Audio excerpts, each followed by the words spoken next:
Hello and welcome to another Album of Record podcast. I'm Craig, joined as always by Andrew. What's going on, buddy? Well, I realize by the time people are listening to this, so if you're hearing this, there's a new Def Heaven album in the world. So go check it out. As much as I would love to say we were going to talk about it in this episode, we're recording this on Tuesday and my pre-order has not arrived early, which I don't understand still. I feel like in this day and age, if you pre-order, like bands should get it to you like a week early. Like I think that would be pretty cool. But anyways, we haven't heard it yet as of recording this. But if you're hearing it, it's out there. Go listen to it. I'm sure Craig and I are And we've been enjoying talking it about as we the speak. fact that it hasn't leaked.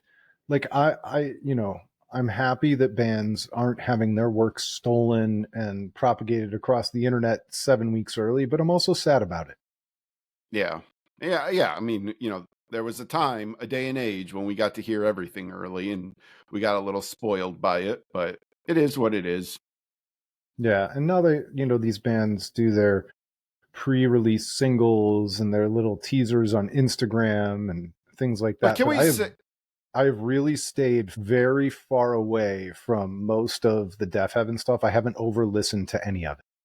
and can we give them at least some kudos for only releasing 2 songs? I love that. Like, I don't need to hear half of the album before it comes out piecemeal. Like, it's not the way I want to experience it. So they gave us a taste of a couple different sounding songs, give us an idea maybe of what this album's going to be like, but we could be wrong about that. I guess they did give us also a clip on one of their Instagram stories of a third song, but I listened to that clip once and I was like, I just don't want to have this spoiled. Like as much as I'm like really looking forward to the new Scowl album, like they've released 4 or 5 singles already and that we've still got a couple weeks for that one, I think, yet.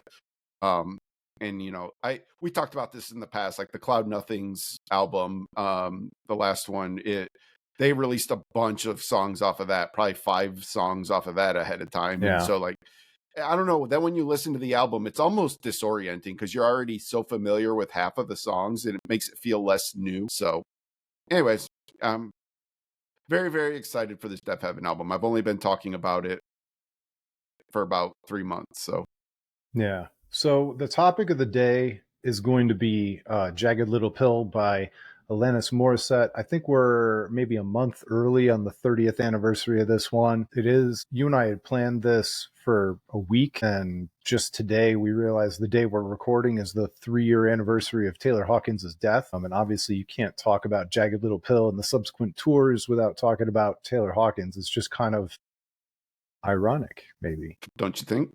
No, we really didn't plan it at all. I don't know that there's anything to say about Taylor Hawkins' death that hasn't been said already. Just one of the most phenomenal drummers of the last 25, 30 years. I was lucky enough to see him on his first, I think it was the first tour with Alanis. And really, we'll get into it when we talk about this record, but reset the table on these songs in a way that I didn't know was possible, from a very different sounding record to the way the band came off live. Yeah, I've never seen Alanis live. Didn't see her in that era, and still to this day haven't. So I can't really speak to that aspect of it. But I am kind of eager to talk about my experience revisiting this album and maybe the way it didn't jive with what my perception of it was in my mind. But we'll get into all that. All right, well, let's do some intro here. Setting the scene, 1995.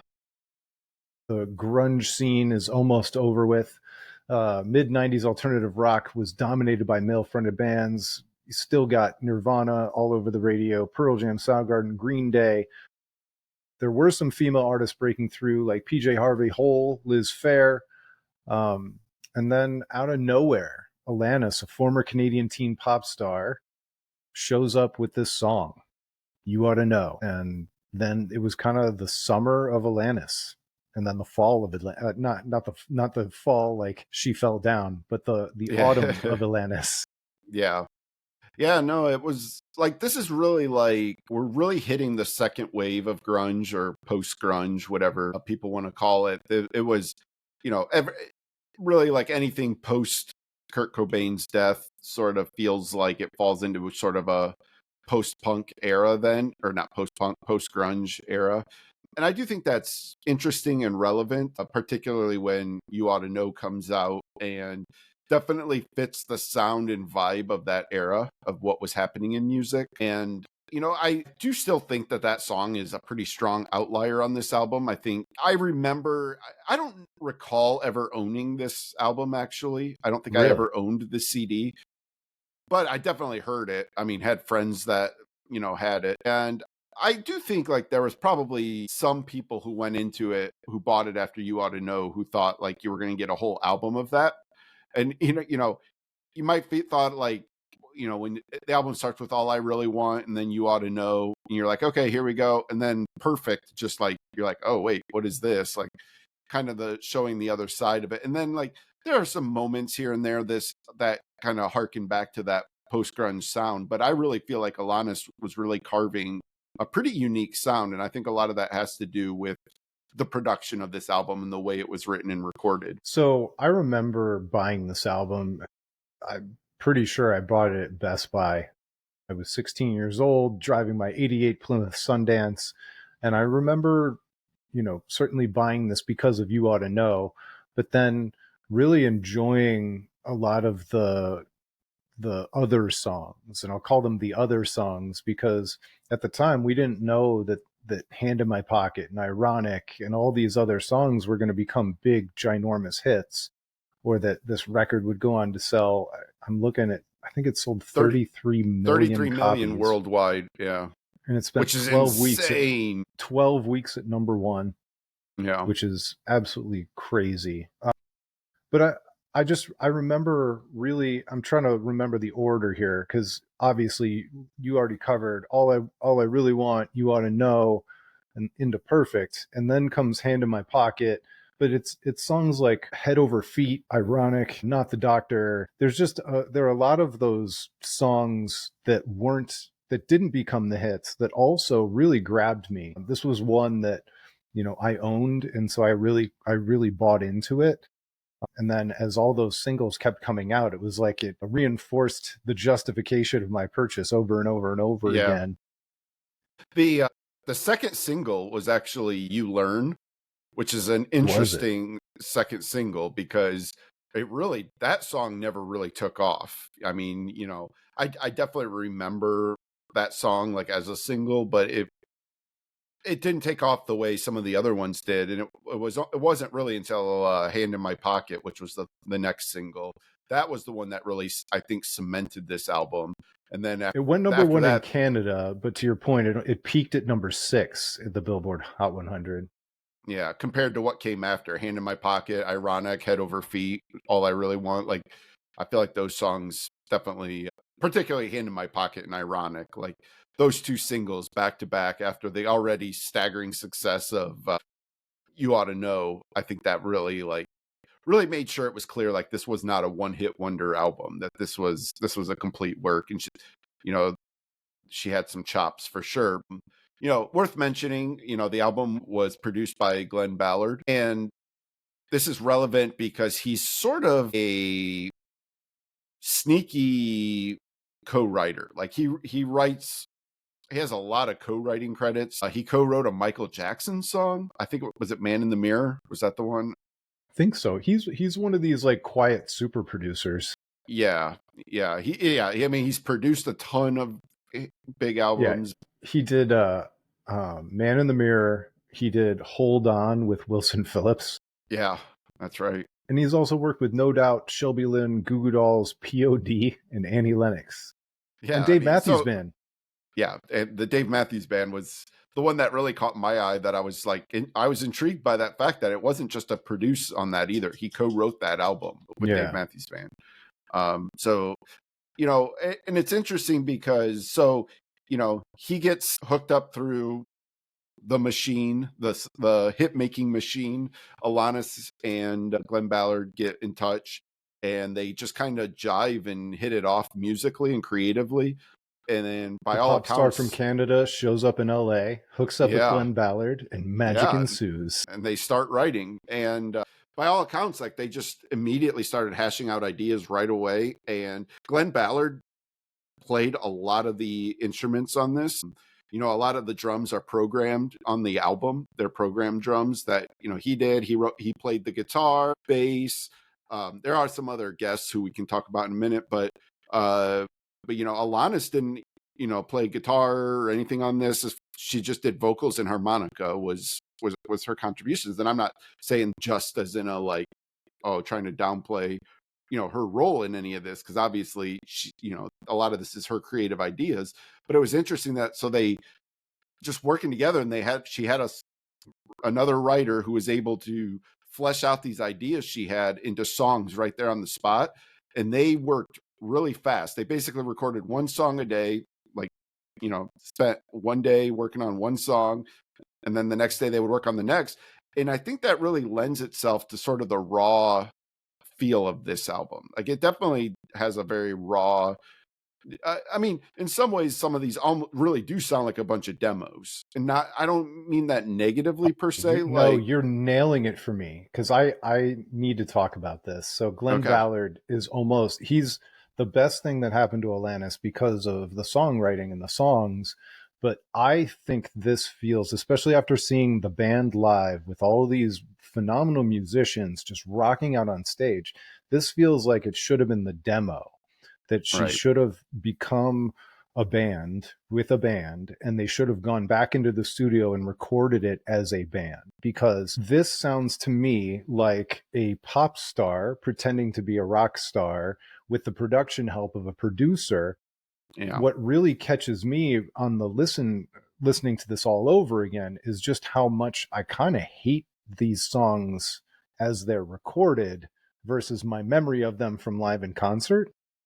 And the stuff that sticks out to me, I think Alanis's vocals are very raw, and I think that ends up sounding very authentic and raw, but the production is very poppy, and yeah. there's like a sheen over the whole thing. And some of the, especially the drumming on You Ought to Know, just pisses me off on the record now. Yeah. And I do And by the think that way, that's, I still love this album. I'm not trashing it. I know you have other thoughts, but I loved my re-listen to this album, but almost as a reference to the live show that I remember.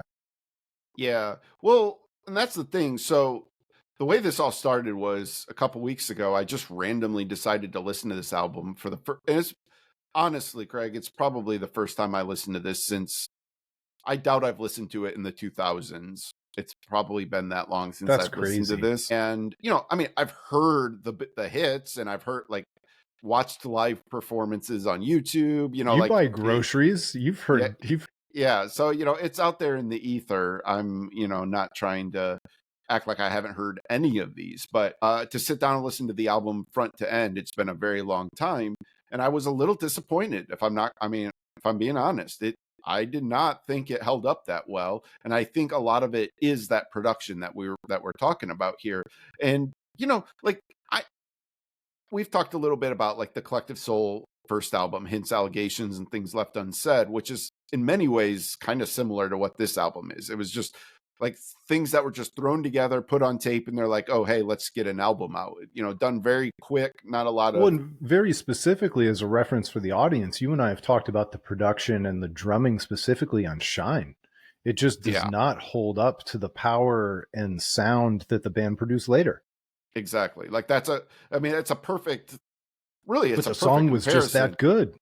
That's the thing. Like, if you've ever seen Collective Soul live, when, you know, when they play Shine, it does not sound the way it sounds on that album. Like, nothing alike.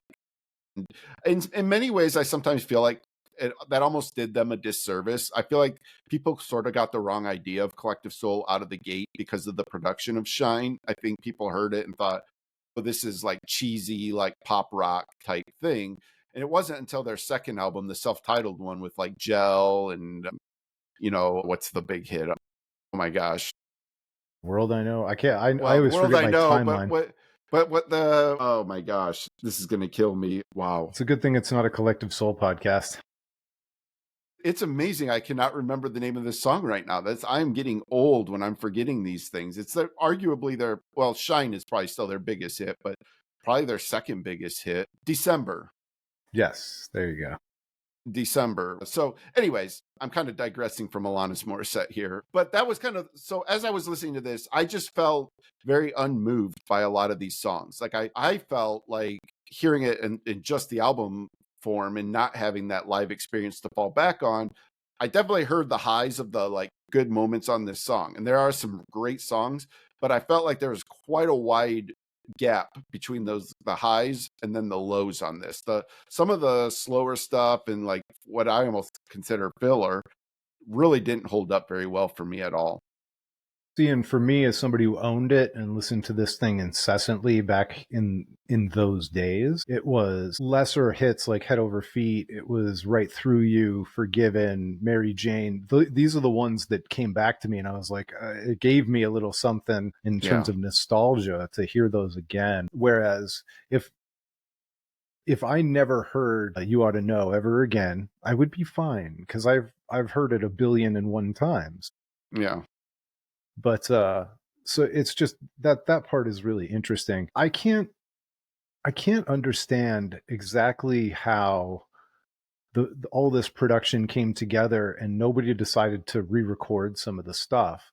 I mean, obviously, You Ought to Know is the biggest hit, and legendarily, Flea and Dave Navarro, who were the Red Hot Chili Peppers era version, came in and recorded You Ought to Know, which is really funny. If you once you know that and you listen to the bass, you're like, yeah, of course. You could hear it when even the guitar, like the guitar is classic Dave Navarro. Like it almost has like a Jane's Addiction style sound to it, really, more than Red Hot Chili Peppers on the guitar Flea side. is even more distinctive. Yeah, exactly. But yeah. I thought it was interesting too with that song. Like I had read that when they came in to record it, and I don't know how that happened exactly, but they were not really given a song to play the instruments on. They were given the vocal track and like an idea of what the song was, and they've really fleshed out what that song became then. So really they almost deserve co-writing credits on that. I don't know if they got it or not, but in many ways that sound and the reason that that's the most aggressive song on the album is largely because it was Dave and Flea figuring all that out. Yeah, according to Navarro, there were no guide tracks. We just had the vocal to work from, and we basically jammed until we found something we were both happy with. Alanis was happy too. That's and then awesome. Flea said, when I first heard the track, it had a different bassist and guitarist on it. I listened to the bass line and thought, that's some weak shit. It was no flash and no smash, but the vocal was strong, so I just tried to play something good. Boy, do I feel bad for whoever laid that bass track. Yeah, some studio bassist out there. It was probably Glenn Ballard. He was probably fine with it, Yeah, probably. Oh, that's so funny.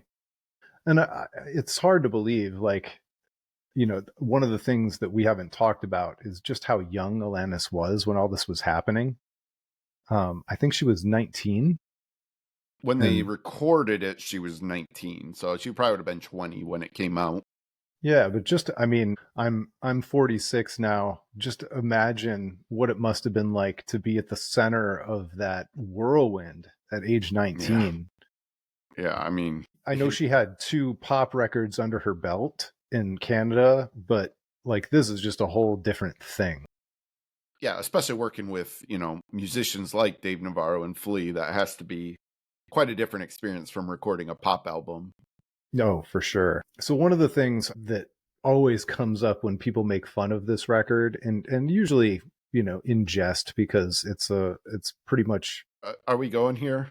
Undeniable. We have to. Okay. What? Are you going to the ironic thing? No.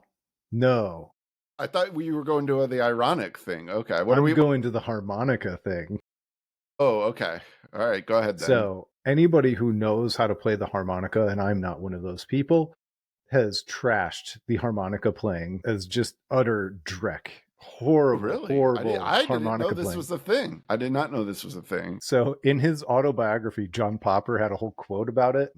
And I pulled it out when I wrote about this 3.5 years ago on the website. And so I'm bringing the quote back because it's so great. Obviously, nobody knows harmonica better than John Popper from Blues Traveler. He brought harmonica to rock, Southern rock, pop music, whatever you want to call it, in ways that nobody ever thought was possible. And he is just a monster playing the harmonica. So his quote was, "Where I try to draw the line, where I try to draw the line is Alanis Morissette. I can hear her breaking the harmonica when she puts it to her lips. There's a track she did, Hand in My Pocket, when I can hear the reeds breaking during the harmonica solo. They're not meant to be blown that hard, and I'm arguably the only person who hears it every time that song is played. It's like, for a solo, we're going to smash this violin against the window. That's the sound I hear when I hear that song." Interesting. I did not know this was a thing, actually. I'd never heard this before. Really? I can honestly tell you, I obviously didn't notice it. And you obviously didn't read when I wrote about Jagged Little Pill 3.5 years ago. I apparently. So I actually did. I have, there is proof that I read the article because I looked at it. I have a comment at the end of it, so I commented on the article. That's funny. Again, if I can't remember the name of a Collective Soul song, that one of their biggest hits, you'll have to forgive me if I don't remember every detail of every article. I'm a forgetful old man. So I prepared a bit. I'm not creative enough to do a full-on David Letterman top 10, but I decided to do a top 5. So, Andrew, you've got to play a part. You've got to ask me, how bad is Alanis's harmonica playing? All right. How bad is Alanis Morissette's harmonica playing? Coming in at number 5, So Bad, the song was originally called All I Really Want Is for Alanis to Stop Playing Harmonica. Okay. How bad is Alanis Morissette's harmonica playing? Number 4, so bad that it was able to take attention away from the awful program drums. Ooh. All right. Yeah, that one's appropriate. The late applause. The crowd is turning on that one. So, Craig, All right, go ahead. How bad is Alanis Morissette's harmonica playing?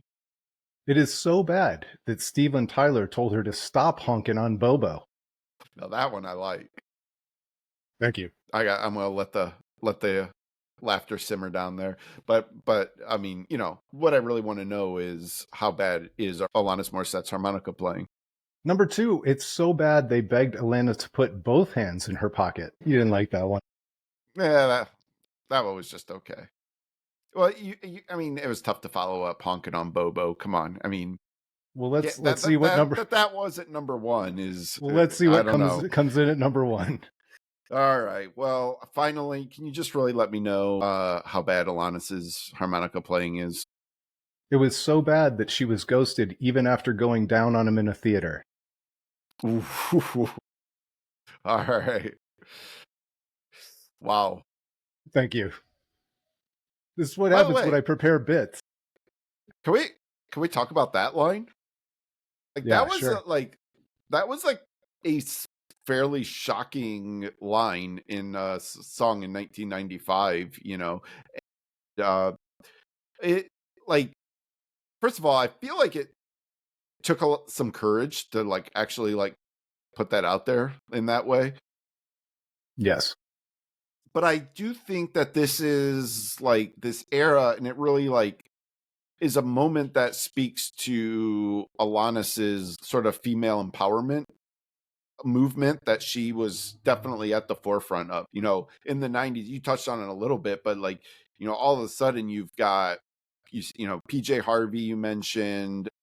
Hole, Liz Phair.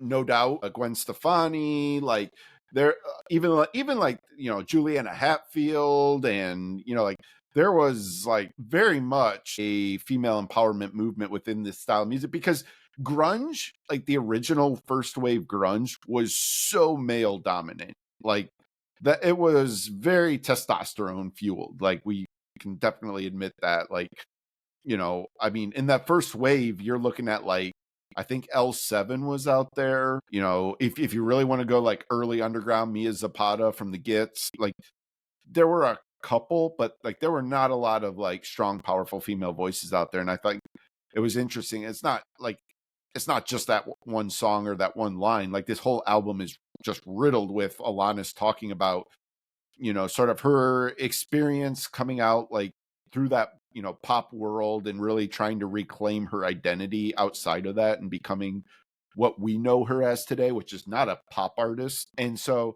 I just think it's kind of interesting, like that again, like, for a first single, and to kind of throw a somewhat shocking line in there that, definitely people noticed. Like, I mean, I remember like me and my friends talking about like, man, can you believe that song? Like, like it was noticeable for sure. Well, and on top of that, the other line, "Are you thinking of me when you blank her?" Yeah, Which yeah. was, and this was the age where anytime something was fuzzed out or bleeped on the radio, everybody just loved the danger of somebody saying something so dangerous that it had to be excluded from the radio edit.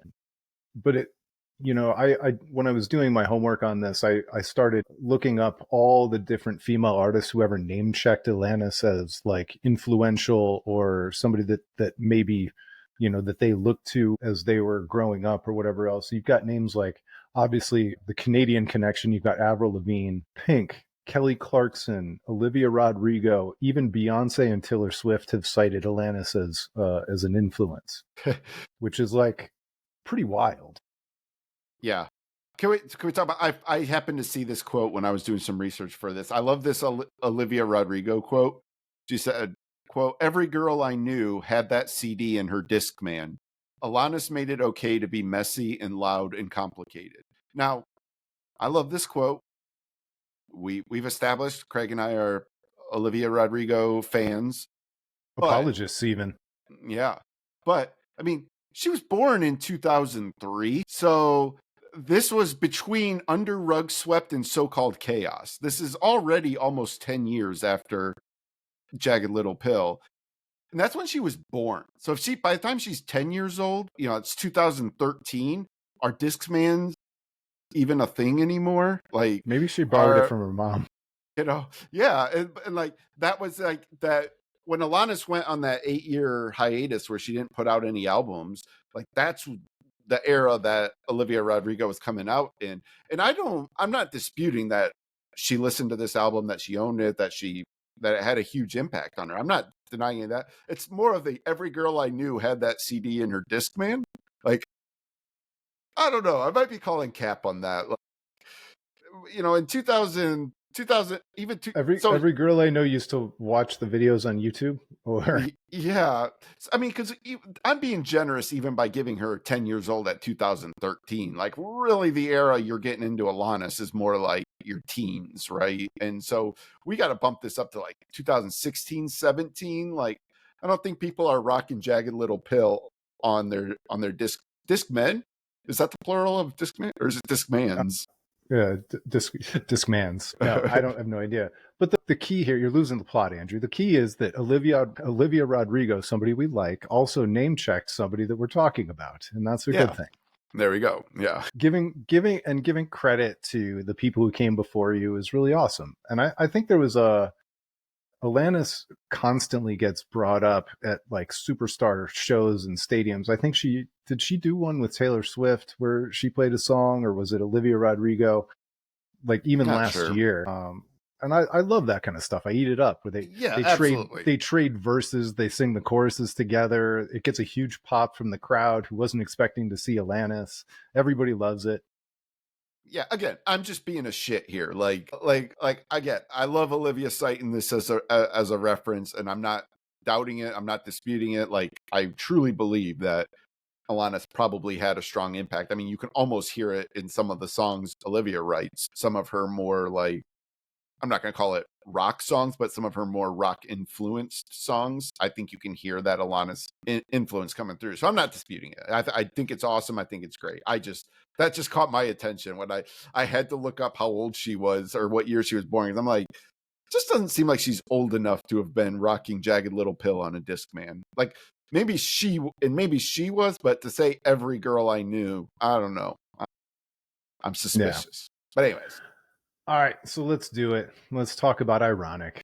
I mean, great song. Oh, it's a phenomenal song. And by the way, I've read about the criticisms of the word ironic and whether or not this stuff is actually ironic. And yeah, some of the examples are definitely not ironic, but I thought this entire line of thinking was just overdone and obnoxious. I hated it in the moment, and I still hate it. It's so pedantic to point this out, because here's the thing.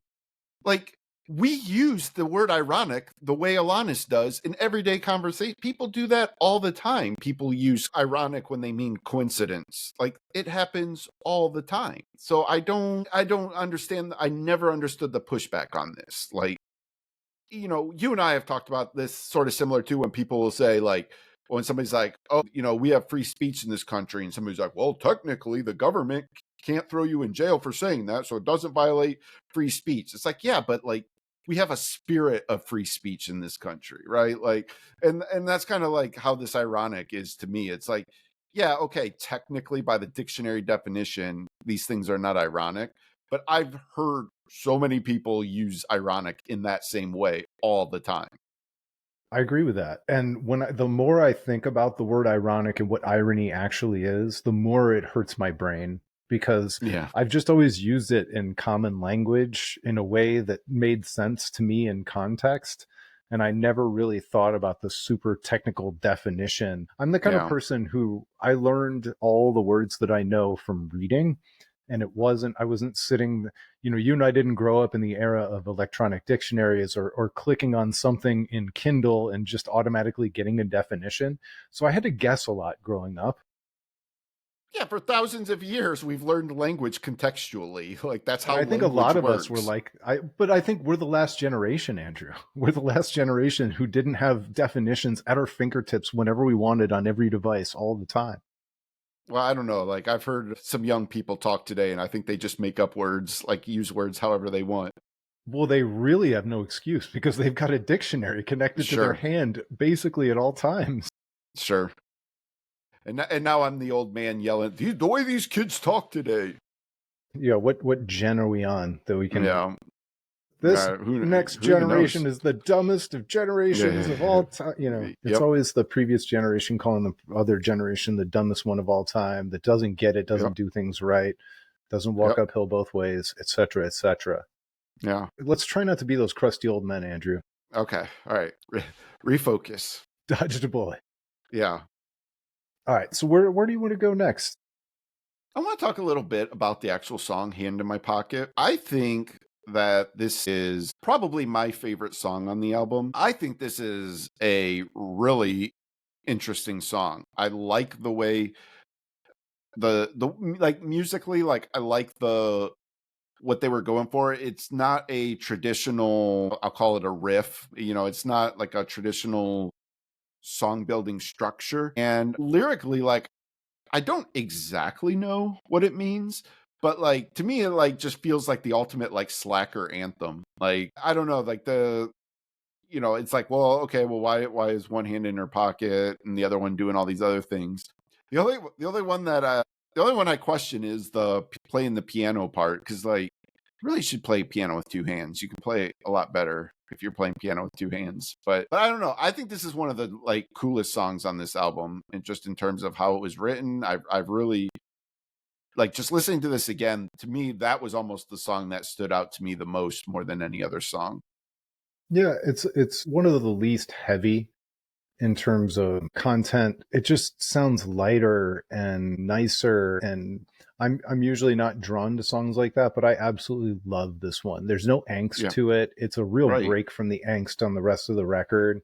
It's a great driving song, especially when the sun's out. This is very distinctly. This album came out in the summertime. For me, this Yeah, is a summer and autumn record. I would never listen to this record in the winter. I would never listen to this record deep into the rainy spring, even though that's when we're talking about it. yeah. Like, doesn't this album, even though No, you didn't own I it, listened doesn't to this feel like summer? it does for sure. And I mean, I was listening to this album, when I say I've been listening to it over the last week to prep for this, almost all of it's been in my car. So I totally resonate with the Hand in My Pocket being a driving song for sure. But like, even just like, I like the way like it just kind of like that opening little riff just kind of persists through the song. Like, I always think songs like that are kind of cool. Like, I talk about this all the time. I'm not always like, I do like quiet and loud dynamic, which Alanis does really well throughout this album. She does. But like, I'm not like the type of person that like really likes like a well structured like verse chorus verse bridge or chorus type structure. Like, I like songs that like maybe have a little bit of a journey to it, a beginning and an end point. That's why I love Titus Andronicus, like one of my all time favorite bands, because they primarily write songs like that. Deaf Heaven primarily writes songs like that. Like, I really like that style of writing, and this song kind of does that. I mean, like, don't get me wrong, this clearly has verse, chorus, verse, to it, but what just that little part just persists throughout the whole song, and I think it's really well done. Yeah, I would say my favorite song in this one is probably "You Learn." I just the way the vocals, I think the vocals on "You Learn" are maybe my favorite. I think in terms of capturing the raw vocal while also capturing her power in the cleanest way possible. It sounds like one take, but it sounds like one take on one of the best days she ever had in the studio, to be honest with you. The flourishes, the high notes that she hits don't sound, sometimes when she hits the high harmonies in kind of the backgrounds, it almost sounds awkward in this day and age. Yeah. And that's part of the raw nature of the record that you and I talked about. But on "You Learn," it's like that, the perfect balance of raw and polish in terms of and I just love that song. It's kind of got a lot of feeling, the tempo, in terms of I don't hear it all the time like some of the other ones. You know, just in terms of being overplayed, "You Ought to Know" and "Ironic" were so Yeah. overplayed, especially for those of us who were there in the era, that it makes sense that you and I would kind of gravitate towards some other ones. Yeah, for sure. You talked about her singing. Maybe let's talk about her vocals a little bit. One of the most unique Well, voices. can I say something first? Because Yeah. one of the things that surprises me maybe that you're even willing to listen to it, because a lot of her vocal style is a little bit of that kind of really loud, almost splatting power. I've joked with you about Miley Cyrus before, and one of the things you cannot stand about her is the way her vocal power comes across as Yeah. just maybe even overdone, overmodulated. Yeah. And I do think Alanis sometimes comes across overmodulated on this record. Like, she sounds 19 and crazy boisterous. Yeah, for sure. I mean, I can understand like where you're coming from on that. To me, like I'm not going to sit here and talk about Miley Cyrus too much, but like hers falls into what I feel.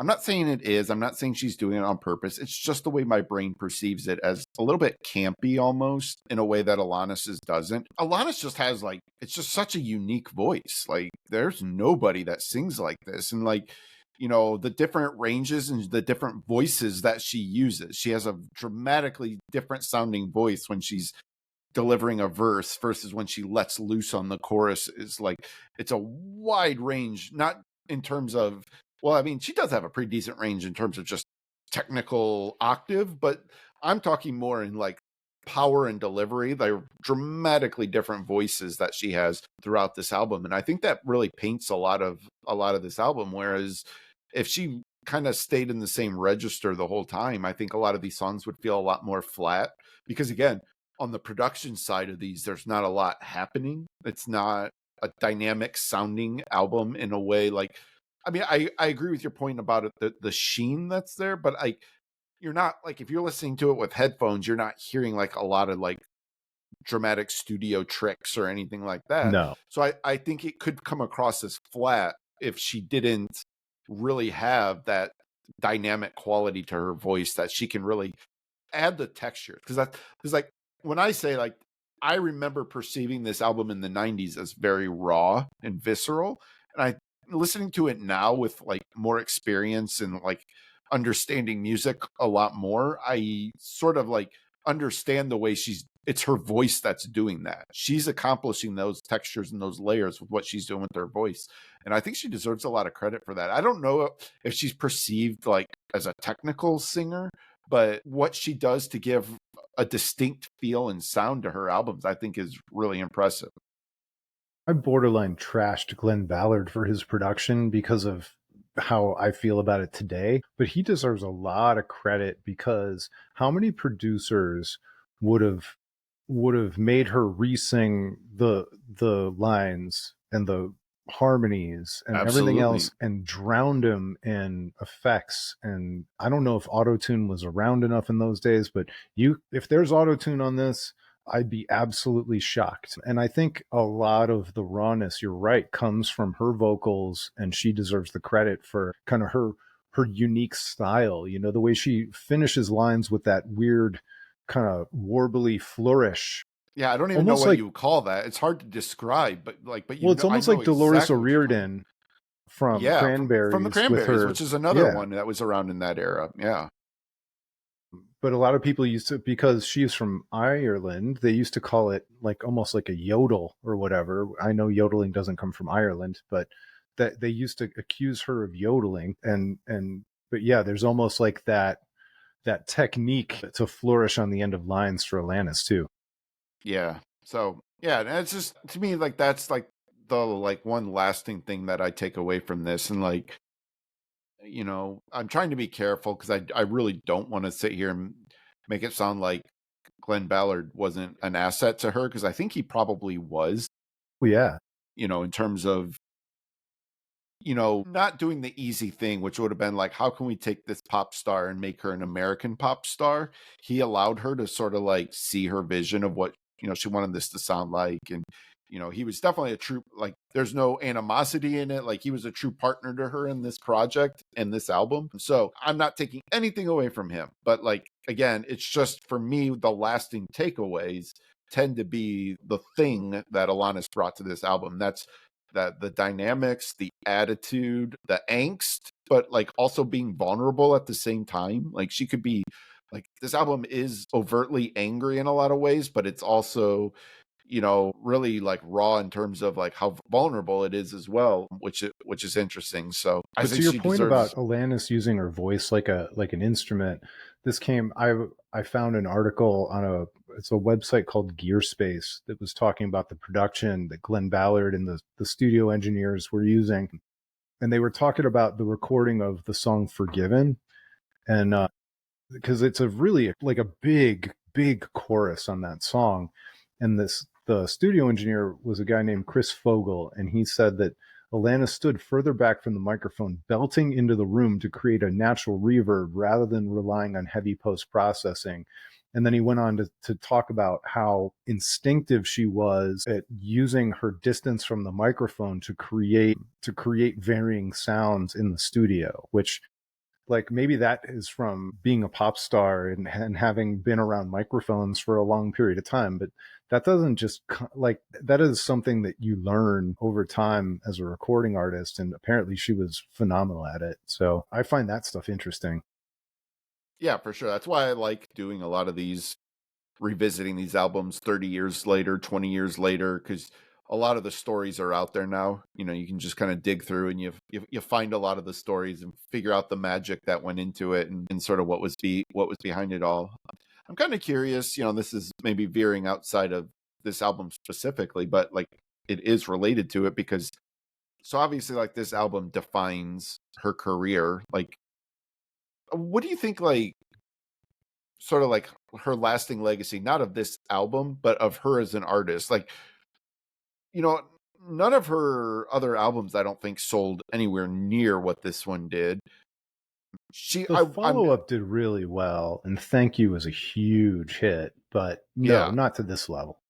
like she had like a lot. It seemed like her subsequent albums would have like one hit on them, or maybe two, but not like the battering ram of hits that this one did. So I'm just kind of curious, does that impact in your mind like what her legacy is? Like, did she sort of in a way fail to ever live up to this album? I think so first of all, I don't think it's an insult to say that she didn't live up to this album ever again, but I don't think anybody could. And I compare it, it's funny that I talked about Blues Traveler. I compare it to Blues Traveler, where, they could never live up to Runaround and the album 4 ever again. But what it gave them was an influence on a certain generation, at least to some degree, and it gave them the ability to grab a larger hardcore fan base. Like the Alanis fan base is still super strong. Some of it's just people going back for nostalgia, but she's held on to a lot of those hardcore fans, you know for the last 25, 30 years, which is pretty unbelievable considering just how meteoric the first record was and how spotty the output's been since. Because, and that's again not being critical, it's just a fact. The output has been spotty for the last X number of years. Yeah, I think you probably hit on it when you when you said there's no way she could live up to it, because I mean, I guess that's, I mean, obviously it's not true. Like, there have been artists that have managed to put out multiple massive smash hit albums. Like, it does happen, but it's so rare. It's so hard to do. Like, like, we're talking like, even go back like Led Zeppelin and Beatles, like those type of bands like that. Those are the bands who do it. Like, everybody else, you just kind of remember. And I do think Alanis has separated herself by being relevant for so long. Like, she's still relevant. Like, if she shows up somewhere, everybody pays attention. If she puts out an album, people are going to at least check it out and see how they feel about it. So I think she's like somewhere in that tier between those levels. Like, I would not call her in any way, shape, or form a one album wonder.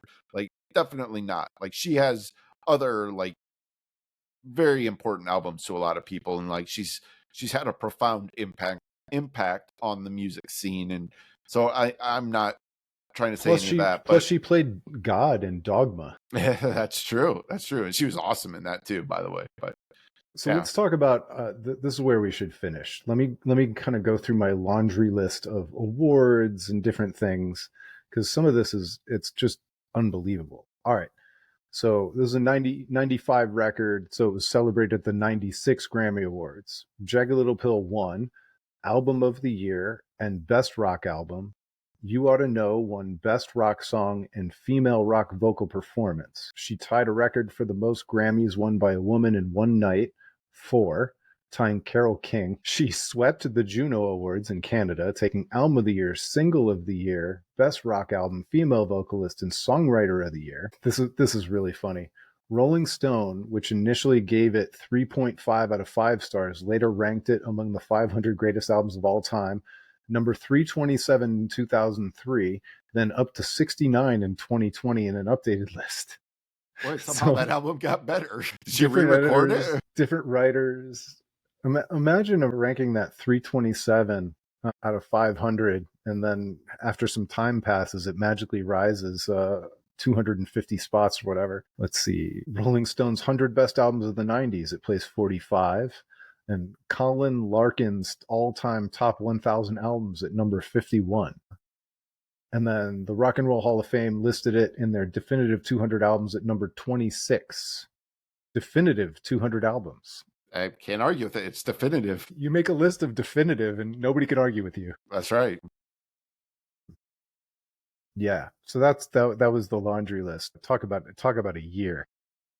Yeah. I mean, I think we're in some ways probably almost underselling what a enormous hit this album was. And I just feel like I just have like sort of complicated feelings. I think I've come across on this episode like probably making it sound like I liked it more than I actually did, because I will reiterate, listening to it again, I didn't think this held up very well as an album, like beginning to end. It's not something I was like, oh man, I need to really add this back into my rotation. I just didn't feel that. I don't, again, not as a slight or anything like that, but like at the end of the day, what stood out to me was just how high the high moments of this album are, though. Because like the good songs are really just, these are timeless classics that are going to be around for a very long time after Alanis is, long gone and chilling with the real God. These songs are still going to be played. I forgot about this one. I can't finish without talking about this. Entertainment Weekly. I used to subscribe to Entertainment Weekly back in those days. I was a magazine junkie. So I had Rolling Stone, I had Spin, I had Entertainment Weekly. My wall was filled with Rolling Stone covers. All my favorite Rolling Stone covers in my bedroom. That was me. But anyway, David Brown. Anytime you review an album and you don't know that it's going to go on to become one of the biggest records of all time, you're really putting yourself out there. He gave the album a C+.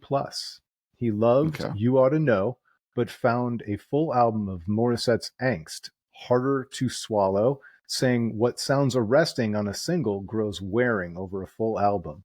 He criticized Glenn Ballard's arrangements as clunky mixtures of alternative mood music with hammy arena rock, and said Alanis tends to wildly oversing every other line. Okay. Like, oh, it's so funny. It's just, by the way, some other critics also keyed in on the quote over singing, and it was I it can was a hear that criticism, but I like it. yeah. I think that I feel in, like, I, again, maybe over time I've forgotten this, but my idea of this at the time was that the critical response to this was very mixed. It, like, I just seem to remember a lot of rock critics being very critical of her and not that warm about this album. It was one of those things where it was like, seemed like the critics didn't really like it, but like it was being led by all the fans. Like everybody just kept buying this album and buying this album and listening to these songs. And it kind of seems like they almost like won over the critics eventually, you know, where they like realized like, wait, if all these people are listening to this, maybe there's something more to it. It's kind of funny how success just ends up creating critical success as well. So like Yeah. commercial success can sometimes lead to critical success. But I think a lot of people maybe didn't trust it because it sounded too much like a pop record. It didn't sound enough like a rock record. It broke the mold to some degree, but the songs were just so good that it forced their hand. Yeah. Like at the end of the day, that's really all that matters, and that's going to be the lasting thing that people remember. Before we wrap this up, do we need to talk about Dave Coulier? Does that have to be? Can we talk about this album without talking about Dave Coulier? You know, my computer locked up for a second, no joke, but I think we have to talk about Dave Coulier. Okay. I'm not, you know, he was the one supposedly that You Ought to Know was about. Yeah. And I'm not sure that it's ever been completely and utterly conclusive as to. But She has never said. I know she has never Dave said. Coulier. And I wonder, like, I really want to know, like, is there truth to this, or is this just like an urban legend that has just lived on? Because Alanis has never said either way. She's never confirmed it nor denied it, and she's just kind of let it linger. She seems to be okay with people believing it's about him, whether it is or not. Like, the thing that makes me curious about it, though, is if she's writing this album when she's 19 years old, how old was Dave Coulier at that point? All right, let's look it up. Because by 1995 or 94, when she was recording this, you know, Full House is already a thing. Dave Coulier is currently 65 years old. And Alanis Morissette is currently 50 years old. So when she was 18... Do the math. He was in his early 30s. That's something. Yeah. So, anyways, you know, maybe that's why this hasn't been officially confirmed. There may be perhaps you know what? I don't know what the laws, the age of consent is in Canada. Yeah. Let's not bother ourselves with this. No, let's not talk about it. No, it's just kind of a funny thing. Like, I remember the first time I heard it, it was like when I heard that supposedly it was about Dave Coulier. It was like, him? Like, really? Dave Coulier? It's just kind of a funny thing. They dated from 1992 to 1994. So she would have been... Man, she was young. She would have been 16 or 17. No. She was 18 and he was 33. Okay. Even still, I feel like, you know, I got to imagine her. I don't know her family history, but I imagine her parents.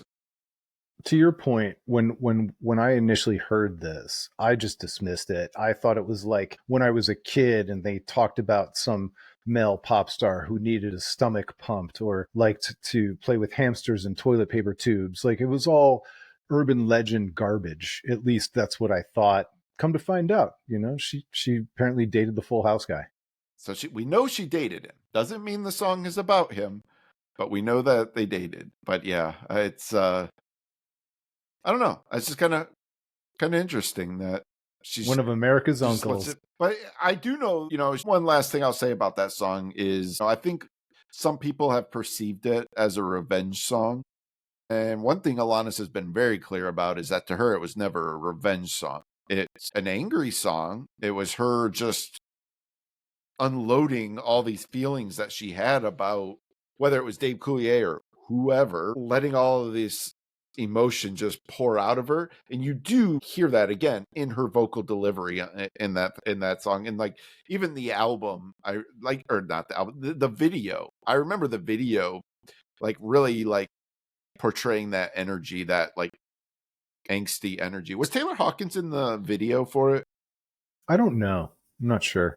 I almost kind of think like I almost feel like maybe he was, but I don't know. I could be totally misremembering that. Yeah. Confusing it with one of the hundreds of videos I've seen of him playing it live. Yeah, and we didn't talk that much about Taylor Hawkins, but that band that she put together featuring him, by the time they made it around to the second leg of the tour, her guitarist was playing with a half stack orange amp and another half stack. Like they were out to rock, and they were out to rock hard, and that's the way these songs were meant to be played, if you ask me.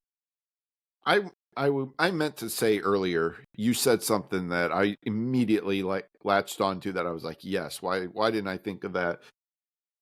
Alanis should have started a band. Yes. Like she should be the lead singer of whatever the band is. Like not Alanis Morissette, the solo artist. Like if she would have gone Matthews down that band, the Alanis Morissette band. But she didn't even need to do that. Like just be the singer of a band.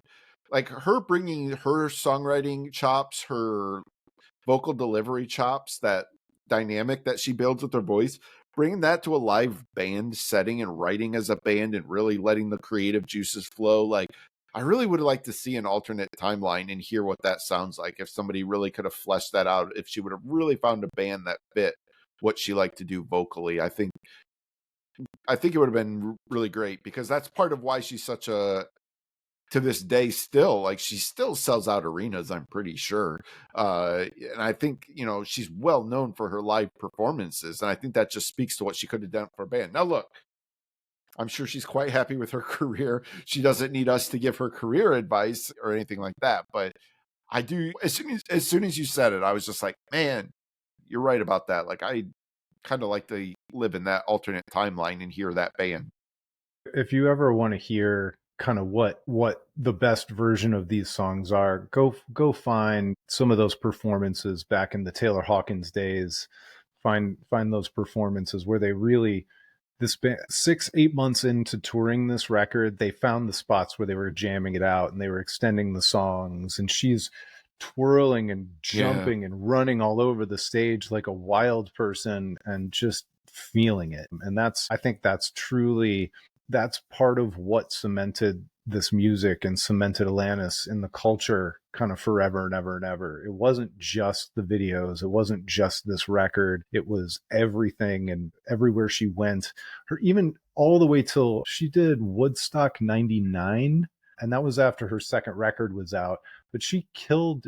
I know Woodstock 99 is infamous now, but there's some performances that happened during the daytime before the chaos ensued that are noteworthy and worth going back and looking on. So I would spent, this is totally unrelated to Alanis, but I spent this weekend in at least a couple hours in my basement watching a 4K video of Foxing from their latest tour.